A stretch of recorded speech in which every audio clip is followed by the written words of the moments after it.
Hello. तो स्वागत है आपका एक और नए वीडियो में। लेक्चर नंबर 2 है जो कि हमारी बेसिक मैथमेटिक्स सीरीज का। तो आप स्वागत है आपका आपके छोटू से चैनल इंजीनियर भैया पे। ठीक है, तो हम लोग शुरू करते हैं। तो हम जो पिछले लेक्चर पे थे वो हमने आपको एक क्वेश्चन शायद होमवर्क में दिया हुआ था जो कि आपको 1 जून को कन्वर्ट करना था। होमवर्क क्वेश्चन था, उसको एक बार डिस्कस कर लेते हैं। जो हमारा होमवर्क क्वेश्चन था उसमें आपको 1 जून को कन्वर्ट करना था इन MKS सिस्टम। तो आई थिंक CGS सिस्टम में आपको कन्वर्ट करना था। ठीक है, तो उसको एक बार हल्के से डिस्कस कर लेते हैं। 1 जूल मतलब हमारा क्या था? 1 जूल आपको बताया था एक यूनिट होता है। जूल मतलब फोर्स, एनर्जी या वर्क डन का। हमारा वर्क डन होता है फोर्स इनटू डिस्प्लेसमेंट। ठीक है, डिस्प्लेसमेंट का यूनिट होता है, जिसे हम लिख सकते हैं डायरेक्ट फोर्स का यूनिट होती है केजी या न्यूटन। आप डायरेक्ट उसमें छोटे यूनिट में लिखें केजी मीटर पर सेकेंड स्क्वायर इंटू डिस्प्लेसमेंट की यूनिट होती है वो हमारी होती है मीटर। ठीक है, तो हमको इसको 1 जूल को कन्वर्ट करना है सीजीएस सिस्टम में। तो इन सीजीएस सिस्टम में हमें क्या होता है, जो वर्गन के हमारे यूनिट होते हैं, जो हमारे जो छोटे यूनिट हैं मास, लेंथ और टाइम, उसके यूनिट होते हैं। केजी को हम लिखते हैं 1000 ग्राम्स। ठीक है, क्योंकि 1 केजी में 1000 ग्राम होते हैं, आप लोग जानते हैं। और ये मीटर इंटू मीटर, 1 मीटर होता है 100 सेंटीमीटर। ठीक है, और उसके बाद एक और मीटर है तो उसका एक और 100 सेंटीमीटर हो जाएगा। और हमारा सेकंड स्क्वायर सारे सिस्टम्स में, चाहे सीजीएस हो, एमकेएस हो, एफपीएस हो, उसमें सब सेम होता है, सेकंड स्क्वायर हो जाएगा। उसको हमारा सारे मैग्नीट्यूड्स को हम इकट्ठा कर लेते हैं अपने। 1000 इंटू 100 एंड ये सारे इकट्ठे करने के अपने यूनिट्स हैं। Gram into centimetre square, centimetre into centimetre, centimetre square बन जाएगा हमारा। ये हमारा हो जाएगा second square, that will be equal to 3257 10 to the power 7। और ये जो हमारा होता है ग्राम सेंटीमीटर स्क्वायर पर सेकेंड स्क्वायर, जो हमारी यूनिट होती है वो हमारी यूनिट होती है। इसको हम जैसे ग्राम सेंटीमीटर पर सेकेंड स्क्वायर को हम डाइन बोलते हैं, उसी तरह इसकी भी एक यूनिट है। रिकॉर्डर चालू करना बोलिए, शायद चालू कर लेते हैं। शायद इसमें तो इतनी आवाज़ आ जाती है, खैर ये कोई इशू वाली बात नहीं है। रिकॉर्डर हम चालू कर लेते हैं अपना। ठीक है, तो सेकेंड स्क्वायर इसकी जो यूनिट होती है 1 अर्ग इक्वल्स टू हम लिख सकते हैं ग्राम सेंटीमीटर स्क्वायर पर सेकेंड स्क्वायर। इसको हम 1 अर्ग बोलते हैं, तो इसको हम लिख सकते हैं 10 टू द पावर 7 अर्ग। ये किसमें है? हमारा सीजीएस सिस्टम में। ठीक है, यानी कि 1 जूल इक्वल्स टू होता है हमारा 10 टू द पावर 7 अर्ग के। ठीक है, तो ये हमारा होमवर्क क्वेश्चन था, ये निपट गया। इसके बाद हम अपने लेक्चर में आगे बढ़ते हैं और नए क्वेश्चन की तरफ, नए मतलब लेक्चर में आगे बढ़ते हैं। नया लेक्चर में हमारा है इस क्वेश्चन में हम इस लेक्चर में बात हम बेसिकली करेंगे डायमेंशंस के बारे में। और डायमेंशंस क्या होती है? ठीक है, डायमेंशन एक कुल मिला के एक कंसेप्ट है हमारा उसमें, जिसमें हम फार्मूलाज की सिंपलिसिटी मतलब करेक्टनेस को चेक कर सकते हैं या किसी फार्मूले को डिराइव कर सकते हैं। तो जो भी है इसकी एक एप्लीकेशंस को हम बाद में देखेंगे, पहले हम डायमेंशंस देख लेते हैं। डायमेंशंस क्या होती हैं? तो डायमेंशंस किसी भी यूनिट को हम लिखते हैं m की पावर समथिंग a, l की power something b and t की पावर समथिंग c। ठीक है, हम m l t की पावर्स में जो है डायमेंशंस को लिखने की प्रैक्टिस करते हैं। जैसे कि और कौन सी क्वांटिटीज होती हैं, जैसे ये हमारी basic quantity metre, sorry mass, metre and time, ये हमारे फंडामेंटल यूनिट्स हैं। अब इसमें इनके जरिए हम जो डिराइव यूनिट होती है हमें इनके टर्म में लिखने की कोशिश करते हैं। जैसे कि होता है हमारा स्पीड, हम आ सकते हैं। ठीक है, स्पीड की फार्मूला क्या होता है? डिस्टेंस अपॉन टाइम होता है। ठीक है, डिस्टेंस को हम काहे में लिखते हैं? मीटर, मीटर यानी कि लेंथ। ठीक है, और टाइम हमारा काहे में होता है? T, seconds. और इसको हम लिख सकते हैं एल और टी की पावर -1। यहाँ टी की पावर 1 है, ऊपर जाएगा टी की पावर -1 हो जाएगा। ठीक है, उसी तरह हम जैसे फोर्स को लिख सकते हैं, फोर्स फोर्स हमारा होता है मास इंटू एक्सीलरेशन। मास की हमारी क्या होती है लेंथ, मास का हमारा क्या होता है m, ठीक है, और एक्सीलरेशन का क्या होता है ना एल टी माइनस टू। तो हमारा जो फोर्स का डायमेंशन फार्मूला होता है वो होता है M L T minus two. उसी तरह से अगर हम फोर्स में अगर डिस्टेंस का मल्टीप्लाई करते हैं तो ये क्या बन जाता है, वर्क डन बन जाता है, ठीक है। तो हमने लेंथ का मल्टीप्लाई कर दिया, यानी कि इसमें जो हमारा वर्क डन का जो formula M L T formula होगा वो M L square T minus two होता है, अंडरस्टैंड। उसी तरह से हम जितने भी कॉन्स्टेंट्स हैं या जो भी चीज़ें हैं उनके हम डायमेंशनल फार्मूले को इससे मतलब उसके किसी बेसिक फार्मूले में रख के निकाल सकते हैं। जैसे कि ये आप लोग ने सुना हो ग्रेविटेशन में एक, अगर सुना है तो फोर्स जो ग्रेविटेशन जो होता है वो 1/, इसे इसको जी से डिनोट करते हैं। ये ग्रेविटेशनल कांस्टेंट m1 और m2 ये दो हमारे मासेस हैं और ये डिस्टेंस हमारे बीच में r है, ठीक है।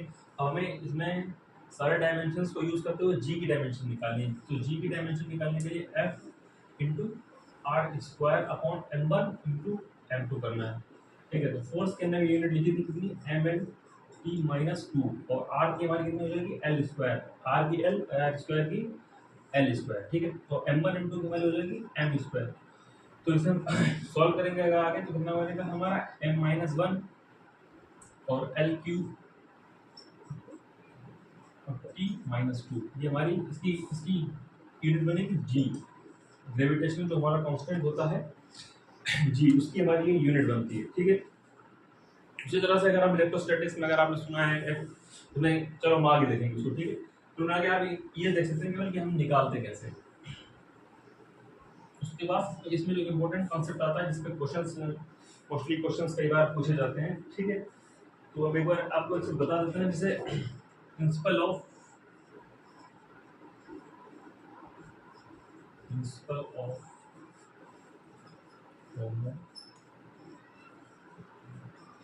होमोजेनिटी, ठीक है। एक हमारा प्रिंसिपल है प्रिंसिपल ऑफ होमोजेनिटी। एम्पियर हमारे जानते हैं किसकी यूनिट है, एम्पियर्स में हम ढूंढना चाहते हैं 10 मीटर में, ठीक है। तो हमारा कोई रिजल्ट क्या रिजल्ट होगा, ठीक है।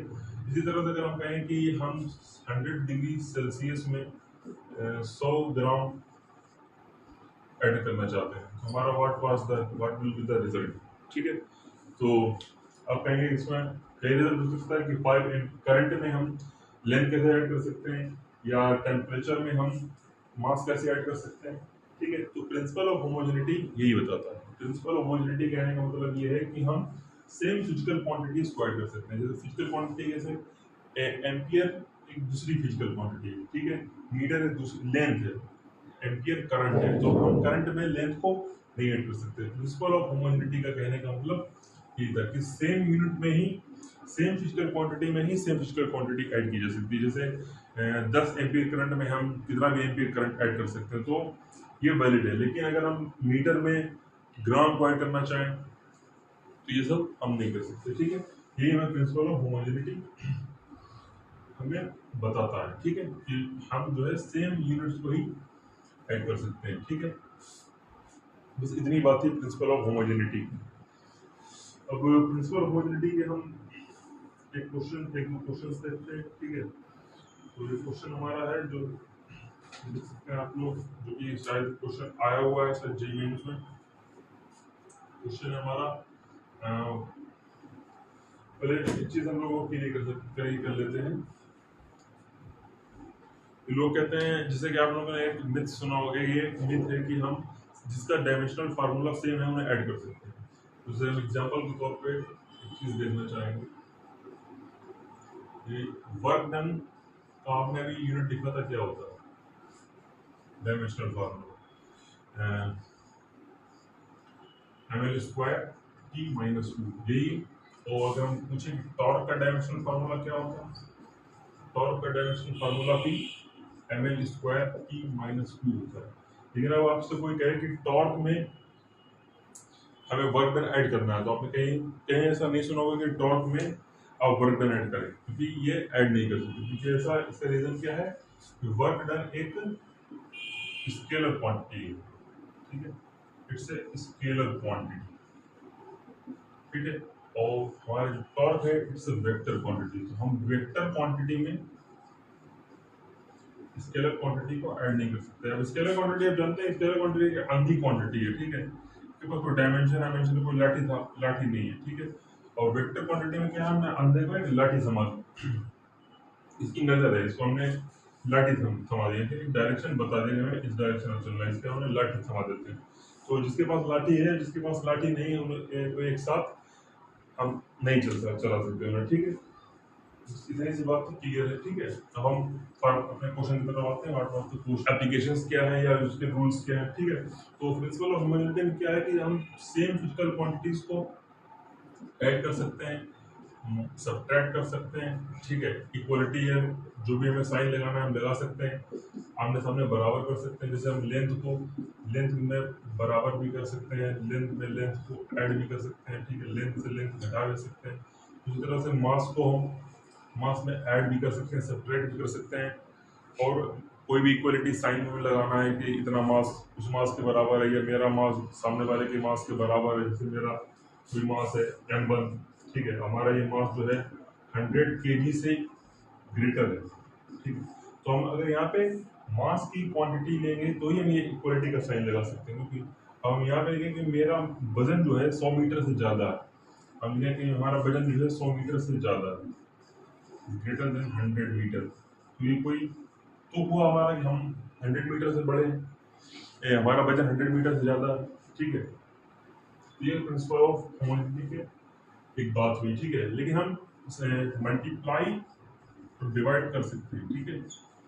हमने एक चीज़ देखी कि मल्टीप्लाई एंड डिवाइड हम अलग अलग डिफरेंट फिजिकल क्वांटिटीज को कर सकते हैं। जैसे हम आपने सुना होगा I equals to Q upon T, ठीक है। इसकी डायमेंशनल फार्मूला कुछ और है, इसका डायमेंशनल फार्मूला कुछ और, लेकिन हमें क्या कर सकते हैं, डिवाइड कर सकते हैं, ठीक है। इतनी बात अगर क्लियर है तो हम नेक्स्ट बात पे चलते हैं, ठीक है। नेक्स्ट बात क्या थी, हमारा जो क्वेश्चन था, क्वेश्चन है हमारा f equals to a x square plus b t की power 1/2 where a and b are constants, ठीक है। और x is denoted by distance, x से हमें क्या डिनोट कर रहा है, डिस्टेंस, t से हमें डिनोट कर रहा है टाइम, एंड हमको बताना है find the dimensions of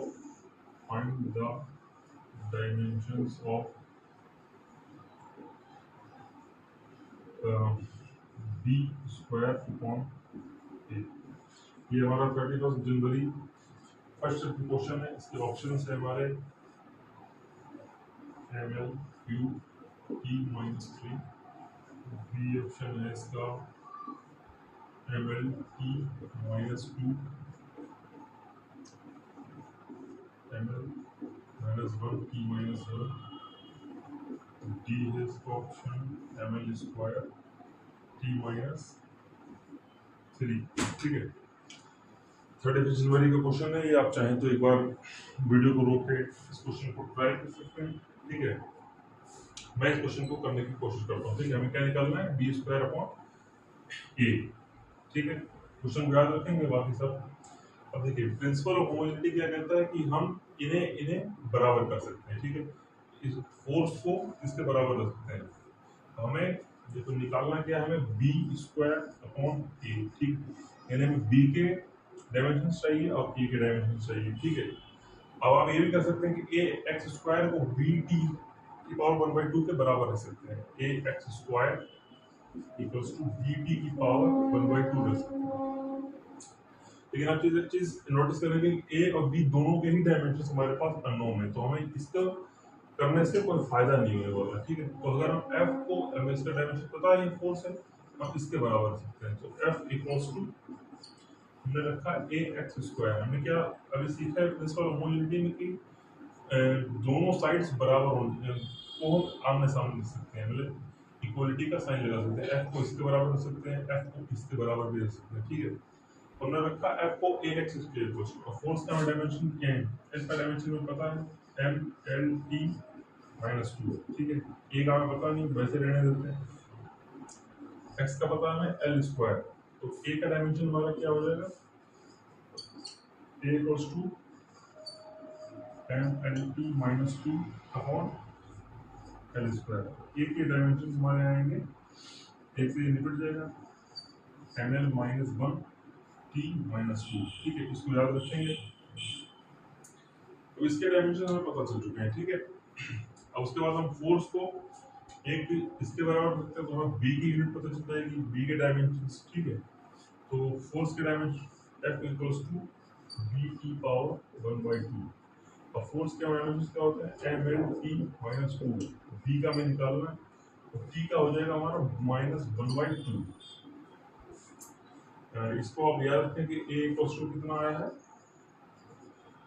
M L -1 T -2, ठीक है।